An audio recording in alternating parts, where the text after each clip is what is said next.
Qo'rqinchli ovozliq asar, vahima bosgan qabristonliq.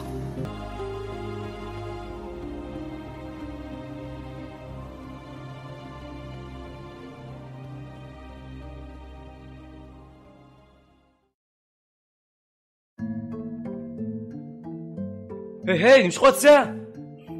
Dedim men. U asta Ahmadning qo'lidan eg'zini tatib, yerga qop-qora bir narsani tukurdi va menga qarab. Uni qari yılan chiqyapti. Bu yılanning zahri bek kuchlik. Elimi u bardoshlik beribdi. Uning yarasidan yılanning zahrini chiqarib, tug'ib qo'ysaqli bo'ladi. Menmi ortiq gap qilmadim. U yana Ahmadning belkini so'rab, yerga qop-qora qonga o'xshash narsani tukurib o'tadi. Shu chog'da olim gap qildi. Asqarjon adash, sen o'zingning podshohning avlodi ekanligini demagan-tingmi? Kim podshohning avlodi ekan?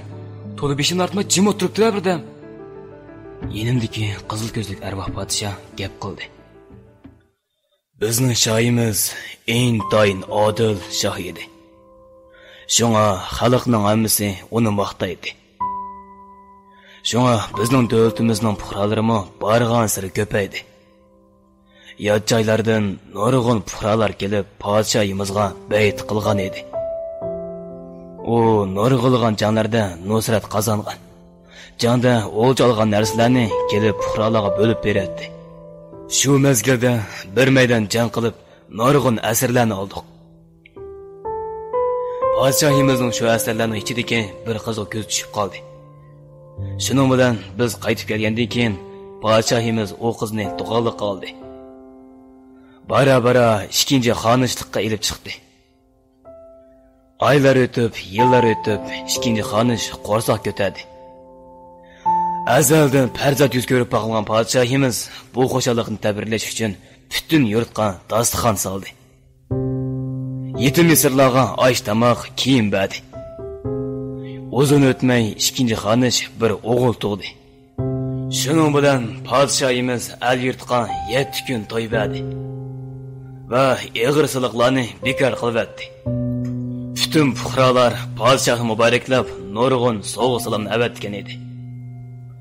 Bu ishlarga qo'rsiq ko'pgan cho'nxonish podshohni, ikinci xonishni va shahzodani o'ldirish uchun nurg'un suiqasd planlab chiqdi. Lekin planlari bir-birlab amalga oshmadi. Xonish bir qo'rsoq enisi podshohning eng ishonadigan sarkardisini o'ziga qoyil qildi. Podshoh ikinci xonish va o'g'lini yo'qotsa, uning taxtini uningga berdiganligini deb podshohimizning eng cho'ng dushmani bo'lgan xondoqlik bilan birlashib, bizning xondoqlikqa urush qo'zg'adi. Bir kuni hammamiz tatliq uyquga ketgan vaqtimizda bizning qo'vuqni qo'dayotgan askarlarni, sarkarda va qo'shinlarni o'ldirib, qo'vuqning darvozasini ichib o'tibdi. Düşmanlar shaharga kirib, qarchab qilib, hammani o'ldirishga boshlabdi. Bu chaqda man sarkardaning qo'shindagi bir askar xabar qilib keldi. Men qo'shinni yig'ib, jangga tayyorlik qilgach, podshohga xabarchi avatdim. Xabarchi qaytib kelib, menga podshohning, ikinci xonishning, shahzodning o'lganligini dedi. Men yig'ilgan qo'shinni boshlab, orqa qo'voqdan chiqib ketdim. Men mushire kelganda biz to'xtab orom oldik. Bu yer aslida chiroyli bir bo'stonlik ekan-di.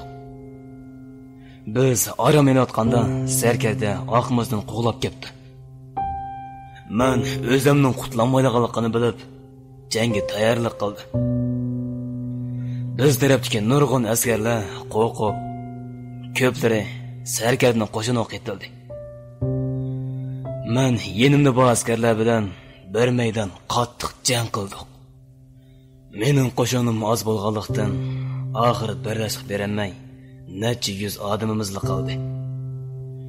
Sarkarda va qo'shindikilar bizni mazoq qilib kulishga boshladi. Oldiq etilib bo'lgan odamlarimizni o'dulliq o'ldirib, bir nechimizli qoldik. Ular to'd atrofimizni qo'rshab kelib, askarlarimning hammani o'ldirib tugatdi-da, menga qarab. "On qo'l vazir, sen eng yaxshisi menga al bo'l. Sen yanala vazirlik salohiyatini saqlab qola olaysan." Men sende kiplos tuzkuning qashida hargiz turmayman. Shohimiz sen bilan xonishgan nimalarni qilmadi? Sen och qilib yeygulik narsa topolmagan vaqtingda shohimiz seni qutuldirib qoldi. Hatto seni ojon qutuldiq elib xonish qildi.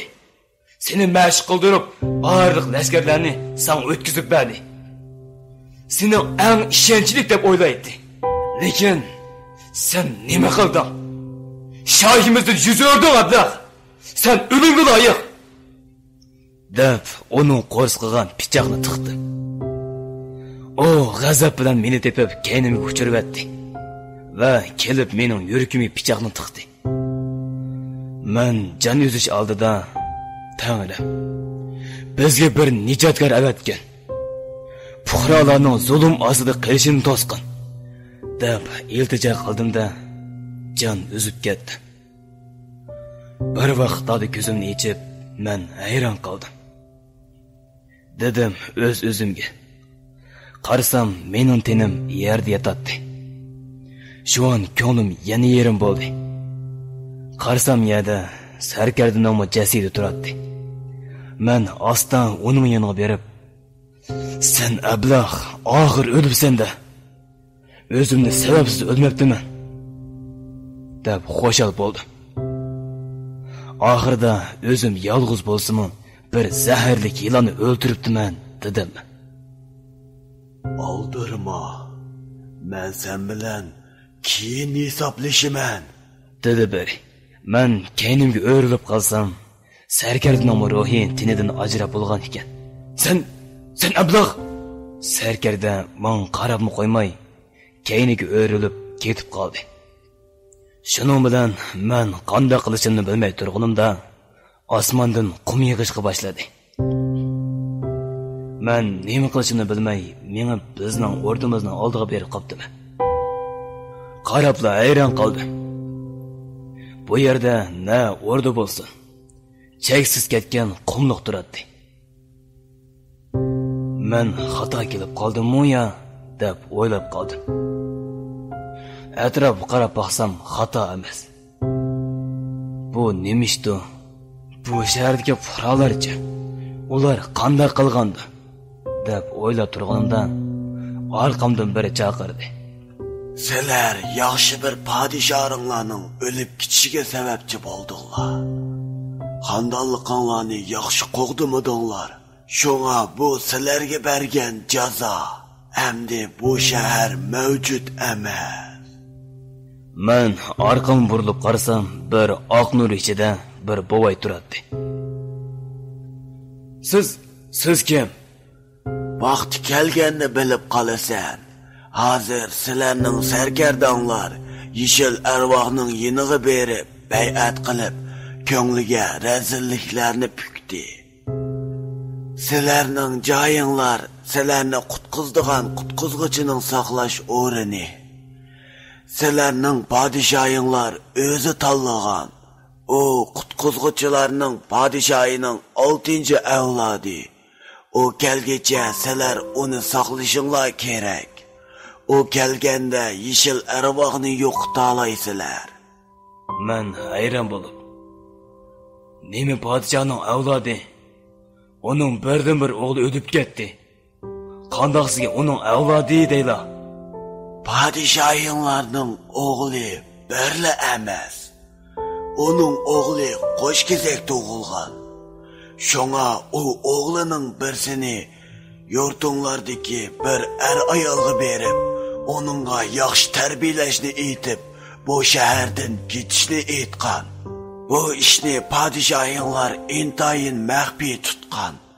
Shunga podshohinglarning balasi bir deb o'ylab qoldinglar, dedi va qo'lini shiltibla mening ko'kragimga bir qizil rang toshni otdi.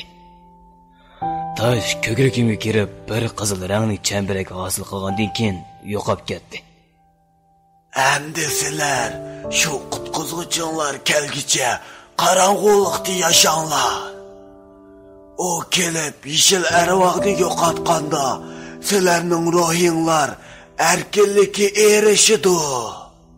Men sana bir yordamchi qo'shib beray.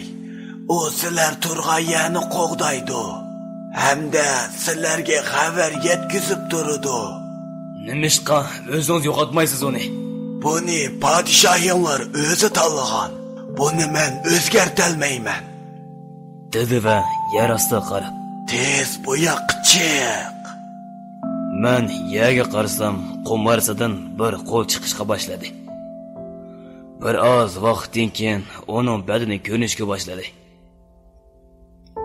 Bu menga sarkarning xonliqqa qarshi chiqqanda menga xabar yetkazgan yeliq askar edi.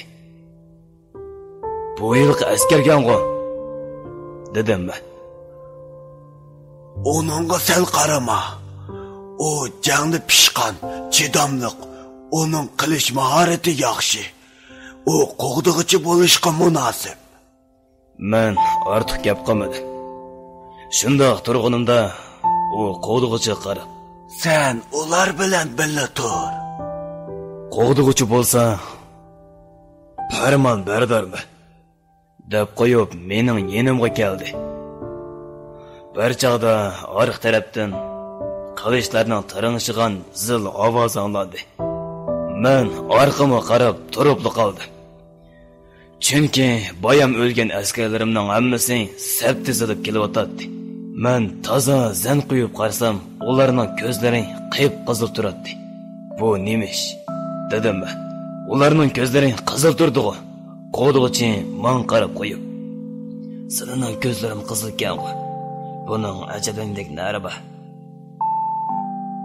"Nima?" dedim-da, yuz ko'zlarimni silashga boshladi. Men degandim-ku, sizlarning qutqizg'uchinglar kelguchi saqlaysizlar deb. O kelgucha sizlar mushundoq turasizlar. Bayisining ko'kirkinga kirgizgan tosh, podshohlarning shamshirining dastidagi bir tarafdagi qizil yaqut. Onunğa cheksiz kuch-quvvatni kirgizib, sening ko'kirkingga kirgizdim. Shunga xosiyating bilan sen hozir o'z taningda yashayapsan. Lekin sen tirik emas yoki o'lik emas. Shuning orasida yashaysan. Rost gapni qilsam, sen hozir arvohga aylanding. Sening butun qo'shoning sening gapingni anglaydi. Qo'g'dig'ichim ham shuning ichida. Sizlar qachon qutqizg'uchilar kelib, yeshil arvohni yo'qotganda, sizlar andin bu sehrdan ozod bo'la olaysizlar. Yeshil arvohni faqat podshohinglarning qinidan bo'lgan birili yo'qota oladi. Podshohning shamshiri sizlar turmoqchi bo'lgan yerning ostidagi maxfiy bir uyga solab qo'ydim va Absun bilan u uyning har qaysi tarafini qo'rshivatdim. Qutqizg'ichidan boshqa har qanday odam kelsa, u Absunning kuchi bilan kuyib kulga aylanadi. Hamda u qilishni faqat podshohning 6-avlodi, ya'ni podshoh o'zi tanlagan odam midirlata oladi. Hamda u qilishni elib chiqa oladi. U qo'lini bir shiltishiga yer yerilib, biz osti tushib ketdik. Avliyo bo'lsa, sizlar endi bu yerda qutqazg'uchi kelgichi saqlanglar, deb ko'zdan g'oyib bo'ldi. Biz mushkamicha seni saqlab, yeshil arvoh bilan tirkishib keldik, dedi qizil arvohlarning podshohi. Men bo'lsam, chonqir xiyollarga bitib ketgan edim. Qalbimda nurg'un xiyollar bo'ldi. Va podshoh qarab dedi: "Sizlardan bir necha ig'iz savol so'raydigan." "Bo'ladi, so'rag'an", dedi podshoh. Ayniyada sarkarda ruhi aylanib ketib qopti ekan, shunaqa, lekin hozir u qayerda? dedim men. "O'g'lim, uni sen baya ko'rib bo'lding. Eliq yeshil ko'zlik arvoh dal oshu sarkarda shu", dedi podshoh. "Nima?